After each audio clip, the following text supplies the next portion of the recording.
Hey everybody, welcome back. We're doing another Marvel Future Revolution video, another in the beginner series, Omega cards. I got some messages recently about how does this work? What should I build? What should I do? Are these cards good? And I was like, you know what? I really need to get that basics Omega card video out there. So I'm going to cover a couple of the basics. Even if you've been playing for a while, maybe you didn't know some of this stuff, so I'll try to cover it. And if you're new to the game, I hope this helps. If you're new to the channel, check out the Discord link in the description below. Hammer down the like button and leave a comment, like and subscribe, right? Or you hammer down on the like button. So subscribe if you like, notification bell, whatever. So anyway, let's get into these Omega card discussions.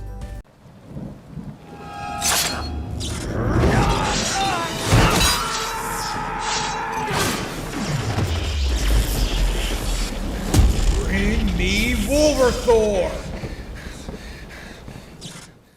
Okie dokie. All right, so first up, Omega cards. Where are they? What are they? You go to Heroes, Omega cards, you've got a bunch of cards. All right, these are one of the better ways to make or get your toon stronger in the game. You've got a whole set that you get through collecting. I'll go over that in a second. You can hold up to 100. You can build up more than that if you'd like. And you also have in your quad section some card storage. Again, we'll go over that a little bit later. So that is the highest level of what Omega cards are doing. I think it's really important to know that that is something that gives you a ton of power. It's important to get those. It's important to what we call crunch those over the course of the game. So you want to make sure that when you're farming them for fodder, which is pieces that you use to crunch to make them higher, that you're doing that as much as you can if you want to build up your cards. So you want to make sure you do this, like I said, daily, right? So how do you do this, or what are some of the simple ways to do this daily? Now, certainly you can spend money, right? Come here, come to a draw, go to Omega card. Maybe you've got some draws, maybe you've got crystals you want to drop, whatever. Maybe there's a featured, deal over here where you've got something where there's, some cards in here.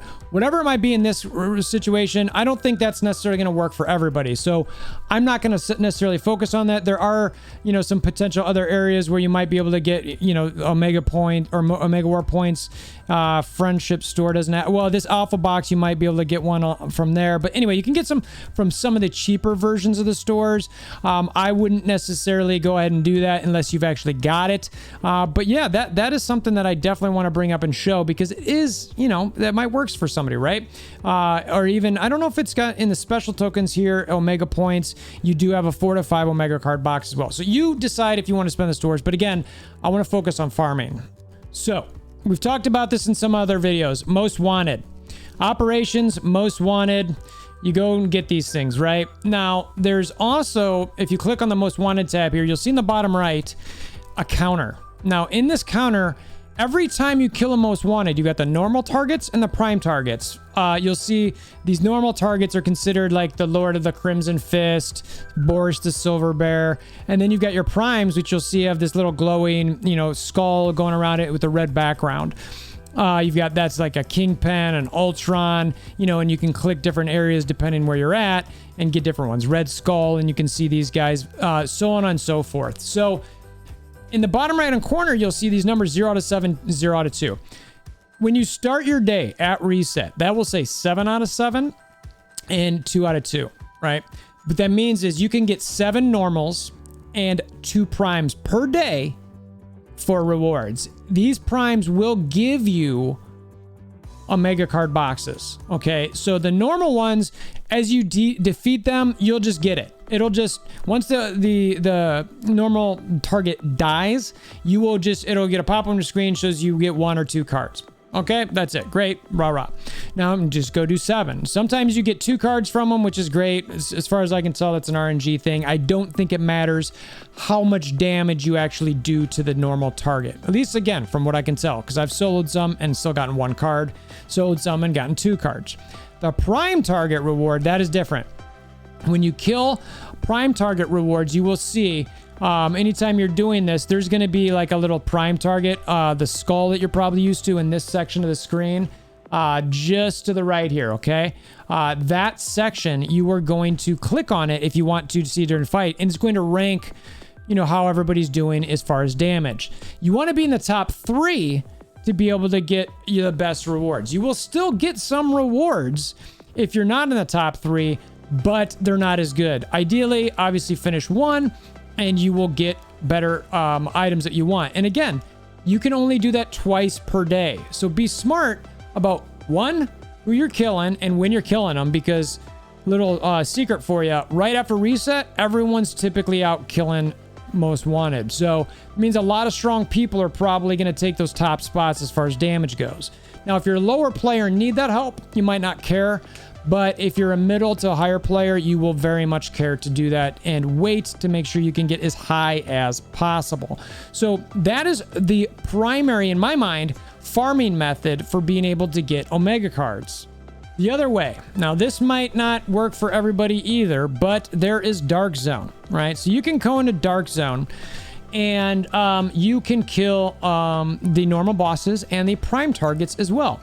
Same setup, same ratio, 7 and 2, meaning you will get 7 times you will get rewards from a normal boss, and 2 times you will get rewards from a prime boss. And again, damage matters for the prime, does not matter for the regular targets, at least as far as I can tell.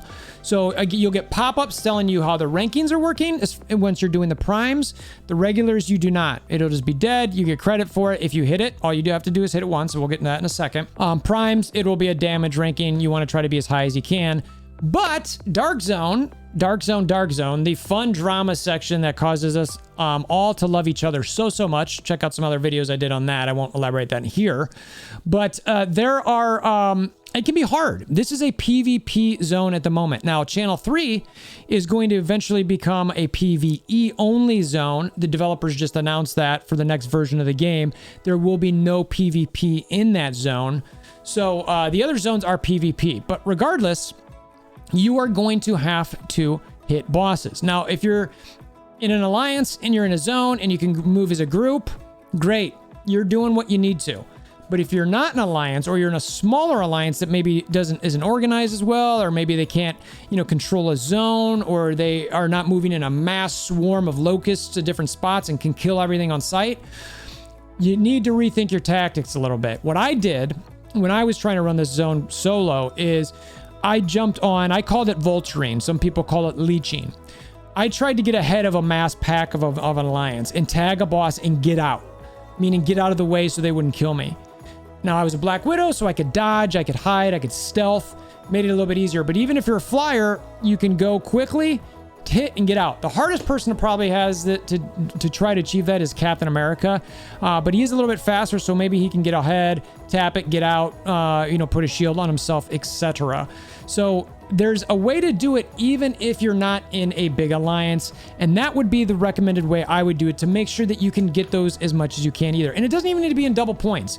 Talk in global, ask around, hey, is anyone going to the Dark Zone? Can anyone help run me through Dark Zone? And I know for our alliance, a lot of times if people come in and they're just like, look, I'm just trying to tag the boss. I know I'm going to die, but if you can try to avoid killing me on purpose, that'd be great. I know for us, we try to do that. It's like, oh, okay, this person's not being, they're not trying to kill steal. They're, they just want to tap and get out. We get it. That's why I ran with these guys for a while, and they were kind of like, hey, you know what? That's okay. If you want to run with us, you can run with us permanently. So I was like, great. But again, like I said, a lot of these things can be problematic and tough. All right, so those are some of the basic ways to get them. Pretty simple. I'm not going to go in any more detail. The next thing I want to talk about is something that's probably everybody might know, but is the difference between a couple cards. All right, and what I mean by that is there's common and there's rare. So if you see this is a rare card. You've got this little like infinity symbol here. You should be able to see it, where it is just kind of right there, right? So that's a rare card. All right, great. Those are the cards you want to make sure to be very careful with. Then there are common cards, which there's one stat. Great. There's nothing else to it. There's no set bonuses. That's it. And when you get these cards, if I scroll down to my ones, you can see. So this is an Avengers card. It tells me my set bonuses. It tells me a rare. It gives me a set listing here. And it says reach 4-star to acquire. That's an exclusive stat. I'll get onto that in a little bit, but that is important to note, an exclusive stat. And that's essentially what makes a card rare, because when you look at these common ones, there's a common stat and a fixed effect. I'm sorry. The rare part is the sets, right? And the quality of the card. The exclusive stat is on all cards. So I misspoke there.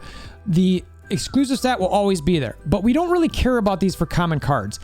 common cards, for all intents and purposes, are used to crunch into bigger cards for other items. So if I wanted to build up this Future Imperfect card, which is a pretty good card, then I would use all of these common cards to build up. All right. Now there's a step here that's important. See this Vote Loki card? I do not have the exclusive stat on it yet, right? And I've got a bonus stat on it. Woohoo. But that'll acquire once I get it to 4 stars. So I could combine this card. If I had 5 other ones, I could combine it and it would go to 4 stars and it would give me an exclusive stat to my character. And this is an important part of this, is when you do it to 4 stars for these rares or even the commons, anytime you do this to 4 stars, that exclusive stat will give me something for Black Widow, and it'll be something here, right? So it is important for me to know what these are. When I look at these, I do not care about surface to air damage at all. All right, so that is one of the lowest rolls. I don't want it. PvP damage increase and decrease, that's decent if I'm building a PvP set. Defense Pierce is super solid. Total damage, it's not bad as well. But surface to air damage, don't want it. I don't want it. So it matters what you roll into. So let's see if we've got any 4s that we've rolled into. So here, PvP damage increase. All right, that's not too bad. It might, am I wanting PvP damage on a super villain damage card? Probably not. I'm not. So I'm like, okay, well, what about this one? Max damage rate, total damage, PvP damage decrease. All right, that kind of can roll together a little bit. Here, total damage, defense pierce. That's not bad. PvP damage decrease. Again, not too bad. Surface to air damage. Wah, wah, wah. So I got that and I immediately stopped. I am not going to build this card anymore. If anything, I'm going to use this card as fodder to build another important 4 or just random 4 into a 5 card or a 5-star card. And then as you build them higher and higher, you get enough 5-star cards, right? I've only got 2 at the moment, and you can build them into a 6-star card. Right, so you can see here that I've got a 6-star card, and this value here can go up as well. I think it's 1 to 7-ish. I forget off the top of my head. We'll cover that in a more detailed video. But I used those 5 cards to bring this up because I wanted a higher crit rate on this particular card, even though with Widow, her ultimate is automatic crit, but sometimes you're pulling out your ultimate. So I liked that card. I thought the stats were on it, and now I'm going to look at some of these other ones, and I want to bring this one up to get to 6-star, but I need some 5-star, so on and so forth, so you can build these cards up. It's the crunch system where you're going to use all these cards for fodder. So I'm not going to go into detail about which card is great or not, but what I'll say is it's important to look at the bonuses. It's important to look at the stats based on your character, and it's important to look at what exclusive stat you end up getting. Because if you get a bad exclusive stat at that 4-star roll, stop with it. Just stop. You can still use it, but you're going to want to try to make sure you get one of those cards again, okay? And if you don't like it and it's a trash card, maybe you throw it on one of your alts. I know for me, I have a bunch of cards in storage. You can see I've got rares in here. This one I got from a deal. I didn't roll that up to 5. But some of these I just got drops on. Like I might drop that on an alt that I'm leveling because it's super villain damage. It's like, oh, that's actually really good. I want to have that. And as I build some other random cards up, I will drop them in here. And then you can see I've got some common ones in here. It's like, all right, I need those. I need to bring those into my Black Widow character because I need to combine them. I don't need those in storage. I need those in, I've probably brought those from other characters. I will bring those into, my Black Widow so she can actually use them to crunch and build up her cards a bit more.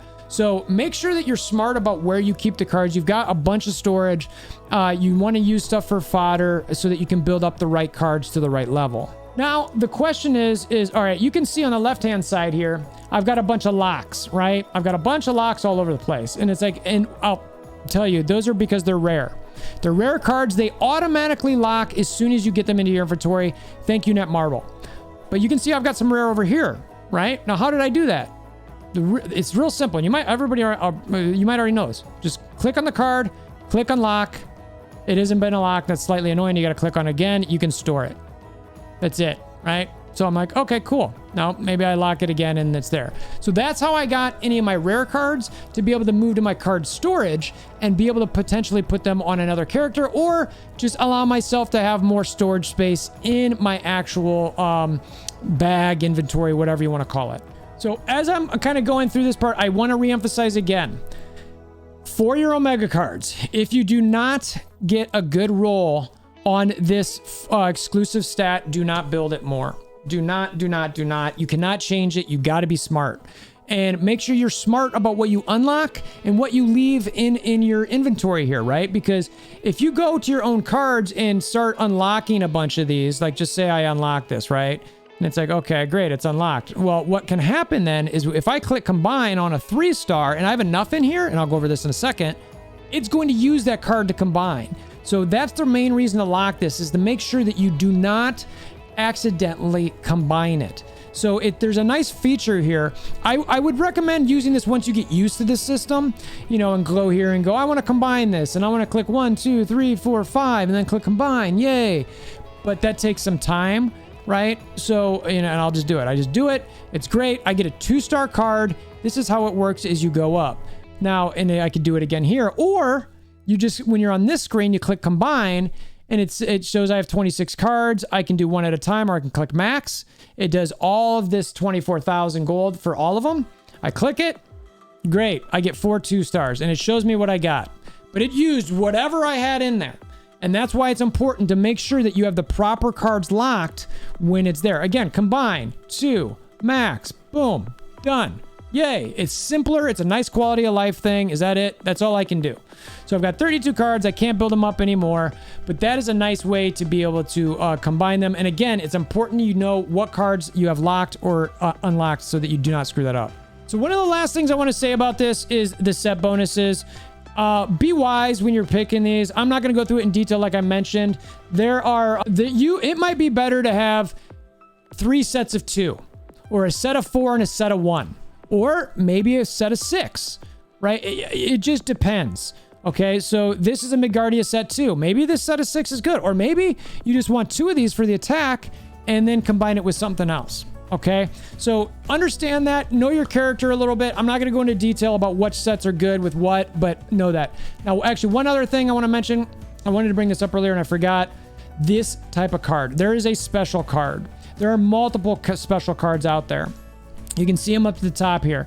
These nice, pretty golden ones. These are the cat's meow of the game. If you ever get one of these, kudos to you, all right? So, you know, it talks about where to get them. It's the shop. Surprise, surprise, right? So you can come here, you can go to the shop and get those. But these are the best cards typically in the game. You really hope to get a good exclusive stat at that 6-star. If you don't, that's kind of frustrating, right?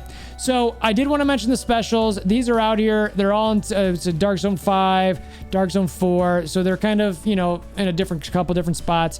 But you're going to be looking at the fixed effects, some bonus stats that you're going to get from them. And there are bonus stats, just like gear, that you can get on these. So it's important to pay attention to those. And then your exclusive stat. So that's what I got for Omega cards. I've got no other things that I want to cover on it. This is a little bit longer basic video than I normally do, but I thought it was an important topic. I wanted to try to cover everything that I could in it and try to give you some of those introductory kind of mid-level type items. Maybe there's some other stuff that other people didn't know. And then I mentioned earlier, check out the Discord link in the description below if you want to come hang out with the community, follow content a little bit easier. Hammer down the like button, you know, comment below. Let me know your thoughts. Did I miss something? I tried to cover everything. I'm sure I missed something. If I did, please comment below, let us know, or come to the Discord, let us know. Hammer down the like button, notification bell, subscription button, all that kind of thing. And until next time, I hope you have a wonderful day.